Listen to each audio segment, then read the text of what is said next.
Have you ever felt invisible, like the systems meant to protect you have forgotten you exist? For millions of elderly Americans, Social Security isn't just a check, it's survival, dignity, the difference between having a home and living on the streets. But what happens when the one thing you've counted on for decades suddenly vanishes? What happens when you discover that while you've been struggling, someone else has been living off what's rightfully yours? This is a story about betrayal, resilience, and discovering that sometimes the people who hurt us most are the ones we'd never suspect. Margaret Walsh had been checking her mailbox 3 times a day for the past week. At 73 years old, she'd lived in the same small apartment in Queens for 42 years, and in all that time, her Social Security check had never been late. Never. It was the 3rd week of the month, and the check that should have arrived on the 15th was nowhere to be found. Margaret stood in the lobby of her building, staring at the empty metal box with growing panic. That check, $1,247 a month, was everything. It paid her rent of $950, leaving just enough for food, utilities, and her medications.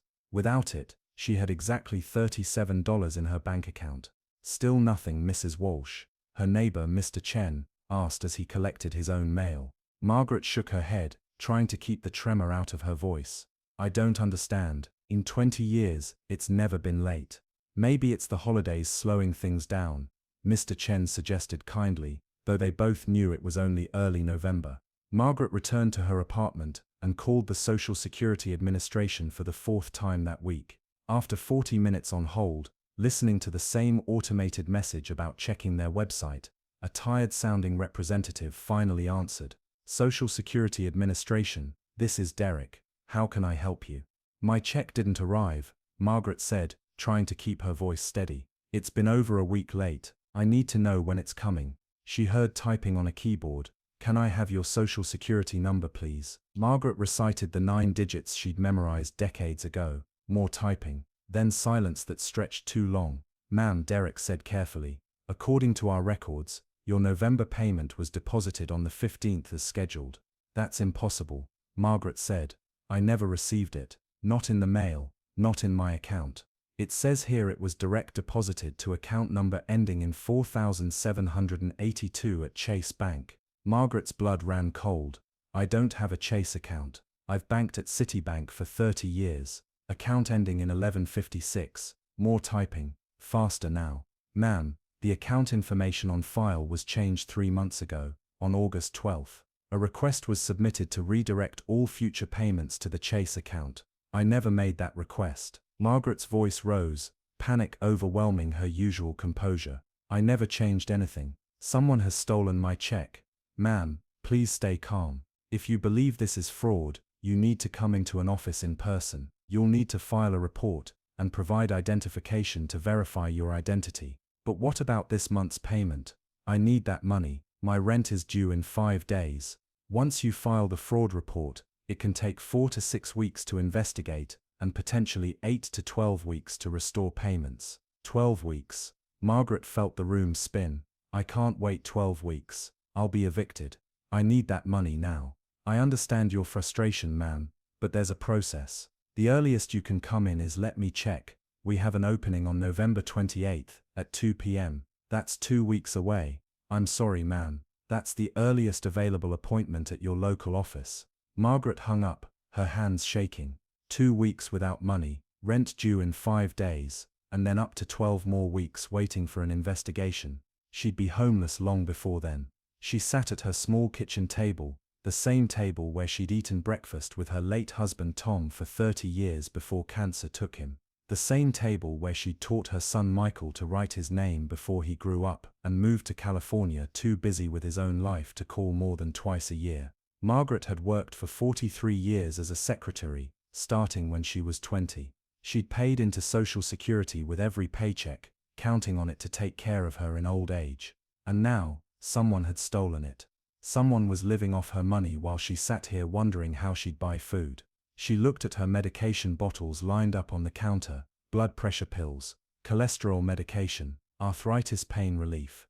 The prescriptions alone cost $200 a month, even with Medicare. Without her Social Security, she couldn't afford them. For the first time since Tom's death 5 years ago, Margaret Walsh put her head down on her kitchen table and cried. 2 weeks later, Margaret sat in the crowded waiting room of the Social Security office in downtown Manhattan. She'd taken 2 buses to get here, spending $5.50 she could barely afford on Metro card fare. She'd been waiting for 90 minutes, watching the number on her ticket crawl closer to being called. She'd spent the past 2 weeks surviving on rice, beans, and the generosity of neighbors.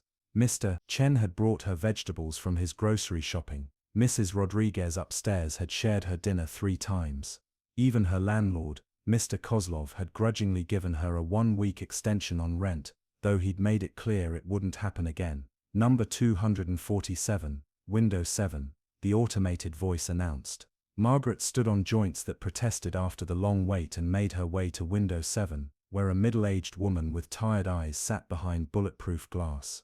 "I'm here about fraud," Margaret said, sliding her documents through the small opening. "Someone has been stealing my Social Security payments."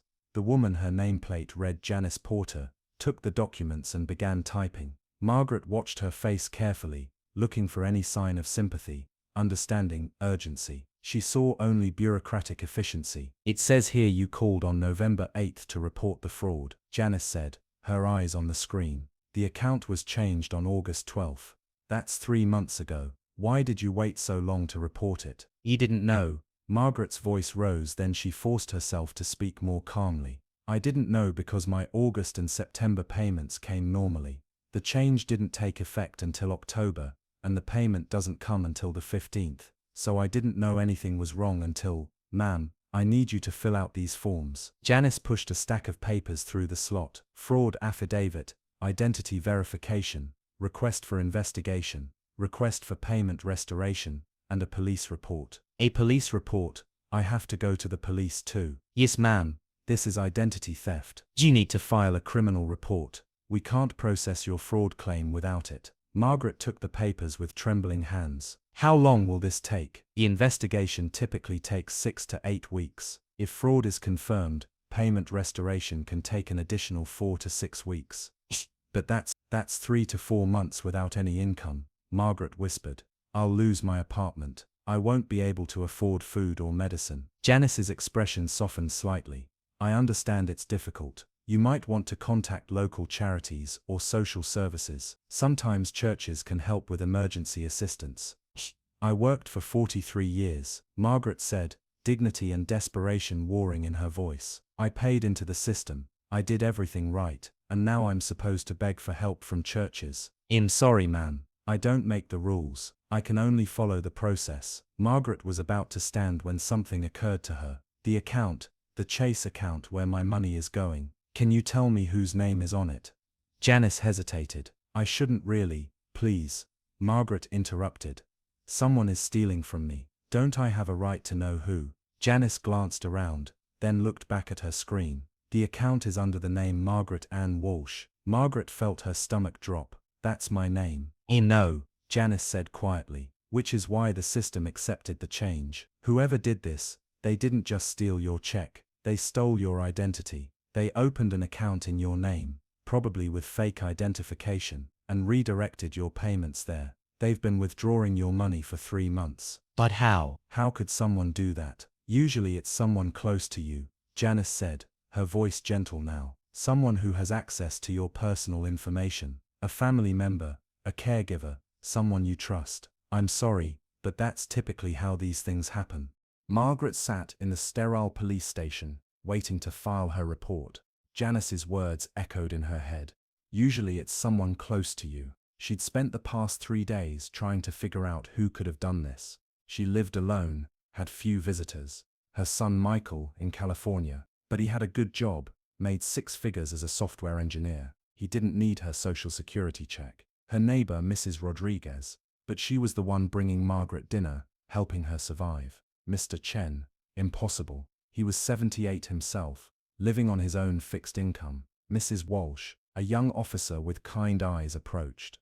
"I'm Officer Martinez. I understand you're here to report identity theft." Margaret nodded and began telling her story again.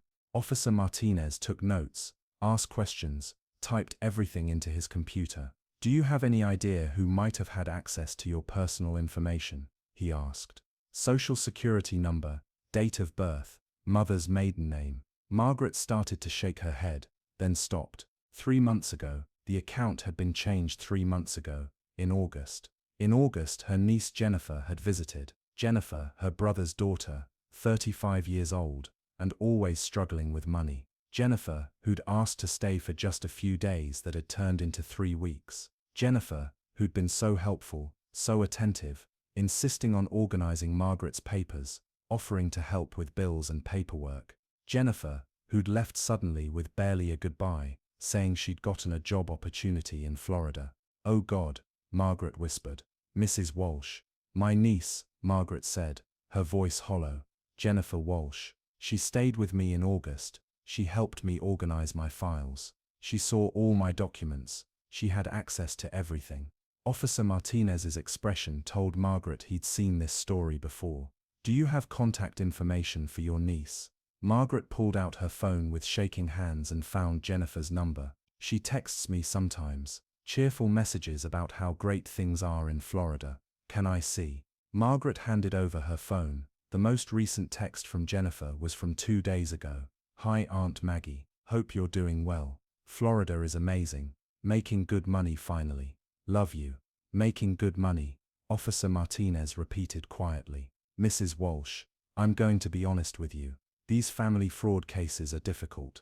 Even when we can prove what happened, victims often don't want to press charges against their own relatives. Are you prepared to pursue this fully, if your niece is responsible?" Margaret thought about Jennifer as a little girl, coming to visit, calling Margaret her favorite aunt. She thought about helping pay for Jennifer's school supplies, when her brother couldn't afford them. She thought about all the Christmases, birthdays, family dinners. Then she thought about the $1,247 times 3, almost $3,800 stolen. She thought about begging neighbors for food, the shame of asking her landlord for more time on rent.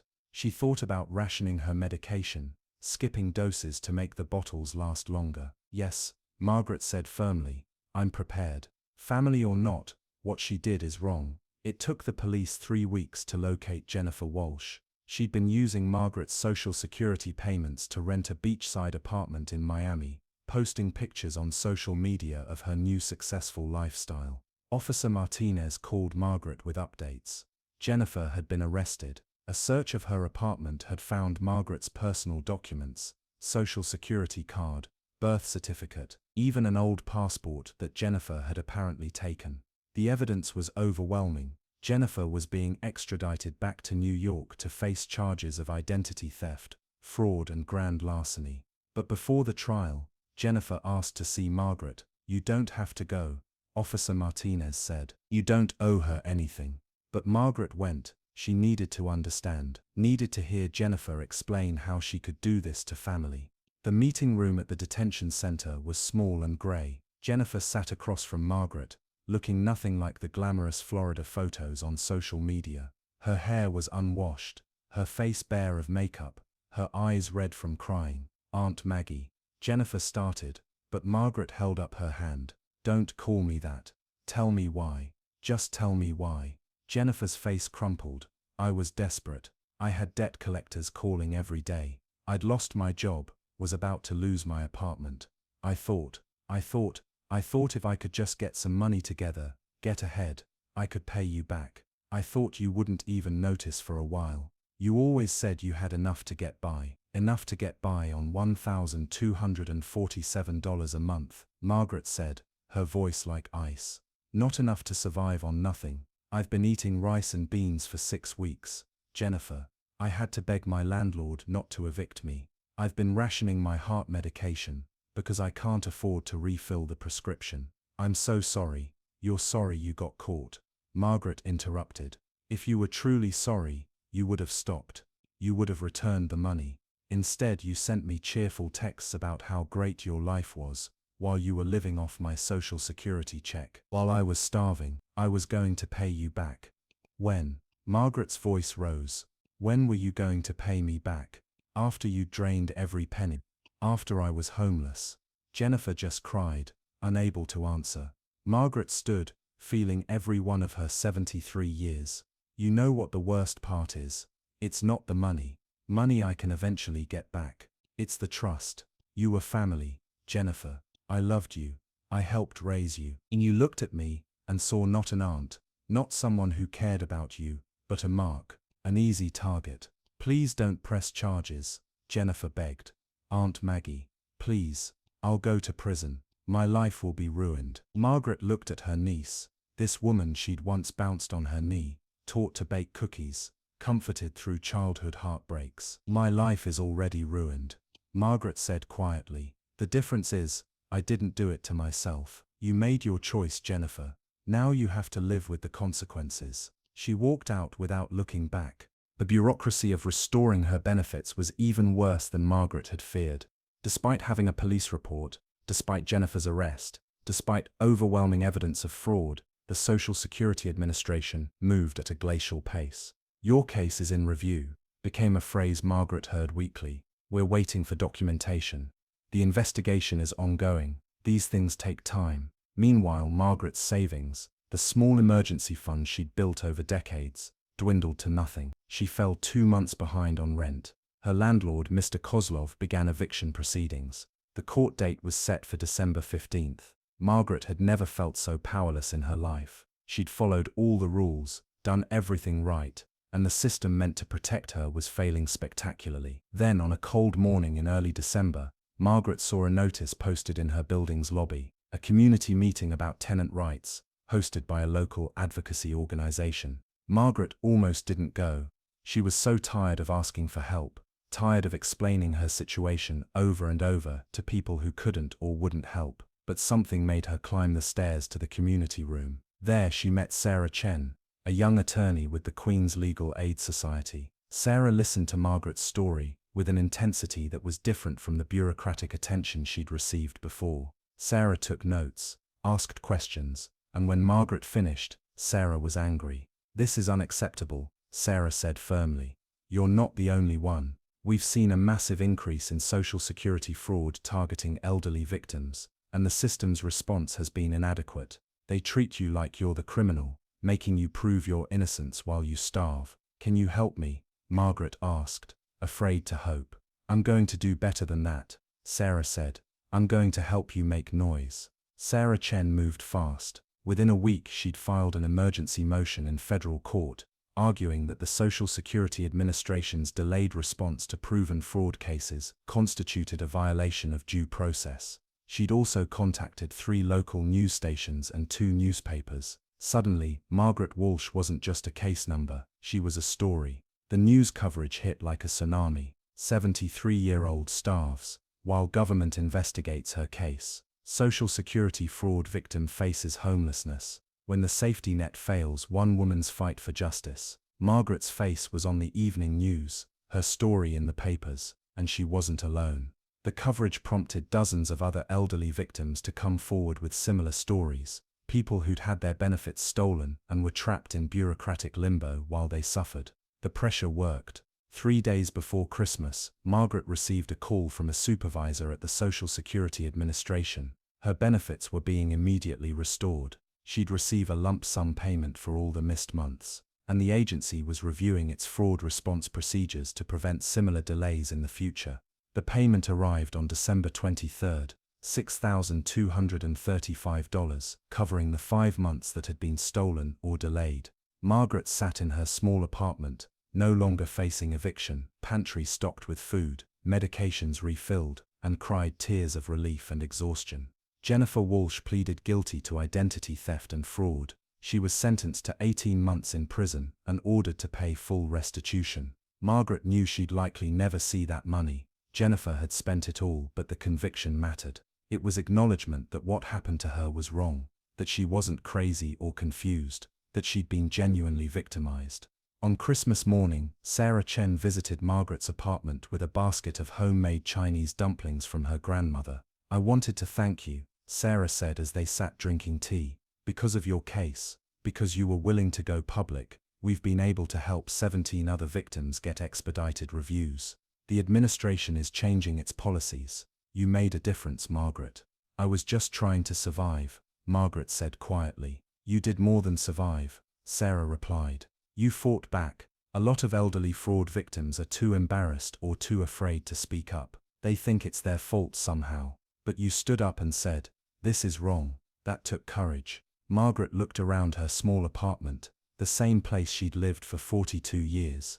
It wasn't much. The furniture was old, the carpet worn, the paint faded, but it was hers. She'd worked 43 years to earn the right to live here in her retirement, and no one was going to take that away. "You know what I learned from all this?" Margaret said. "I learned that dignity isn't about never needing help. It's about fighting for what's right, even when you're tired, even when the system seems designed to wear you down. My husband Tom used to say, the only way they win is if you give up." I didn't give up. Sarah smiled. "No, you certainly didn't." As Sarah left, Margaret walked to her window and looked out at her neighborhood. Somewhere out there were probably other people like her, elderly, vulnerable, victimized by the very systems meant to protect them. But now, maybe, it would be a little bit easier for them. Maybe the next Margaret Walsh wouldn't have to fight so hard, wait so long, suffer so much. That was worth something. That was worth everything. Margaret picked up her phone and composed a text to her son Michael in California. They'd grown distant over the years, but he'd flown out immediately when he'd seen her story on the news. Guilty and horrified that he hadn't known his mother was struggling. They'd had long conversations about staying connected, about not taking family for granted. "Merry Christmas," she typed. "Thank you for coming to visit. Having you here reminded me what family should be. Love, Mom." Then she added, "P.S. Your cousin Jennifer made her choices. We can't save people who don't want to be saved, but we can protect each other. Let's do better." She pressed send and smiled. She'd survived. More than that, she'd overcome, and maybe, just maybe, she'd made the world a tiny bit better in the process. How many times have we heard about fraud, identity theft or scams and thought, that would never happen to me? How many times have we seen elderly people struggling with bureaucracy and thought, someone should help them, without actually being that someone? Margaret Walsh's story is not unique. Right now, this moment, there are thousands of elderly Americans being victimized by fraud, orphaned by their own family members, and trapped in systems that move too slowly to save them from disaster. But here's what Margaret teaches us: vulnerability is not weakness, and asking for help is not failure. The real failure is a society that makes its most vulnerable members fight so hard just to survive. If you know an elderly person, check on them. Ask about their finances, not out of nosiness but out of care. Watch for signs that something is wrong. And if you see injustice, bureaucratic delays, systemic failures, people falling through the cracks, make noise. Be the Sarah Chen in someone's story, because the Margaret Walshes of the world shouldn't have to fight alone. They've already spent lifetimes working, contributing, building the world we inherited. The least we can do is make sure the safety net they paid for actually catches them when they fall. So ask yourself, who in your life might need an advocate? Who might be silently struggling, too proud or too tired to ask for help? Be the person who notices. Be the person who acts. Be the person who refuses to let the system grind down someone who's already given so much. That's how we honor our elders. That's how we build a society worthy of the word civilized, one voice at a time, one story at a time, one act of advocacy at a time.